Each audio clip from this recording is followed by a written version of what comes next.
Mamá is a song by Spanish singer-songwriter Rigoberta Bandini and her band.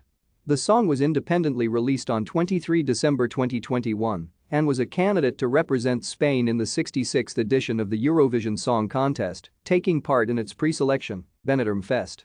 Among the favorites to win, Mamá placed as the runner-up behind SloMo by Chanel. It has performed well on the Spanish charts and music streaming services, reaching #1 and winning 2 Song of the Year awards, and entered Spanish pop culture both as a feminist anthem and as a viral phenomenon due to its unusual staging at Benidorm Fest. Bandini wrote Mamá as a tribute to her own mother around 10 years before releasing it, when she was 23. After becoming a mother herself, she decided to put the song out. She composed it on the piano and began developing it for submission to Benidorm Fest, Spain's ESC preselection. 8 years after originally writing it, she felt there was something special in the song and decided to develop it for the contest, adding that she liked the demo but in love with it and would withdraw if by the deadline wasn't convinced about it. She said she did love the final version.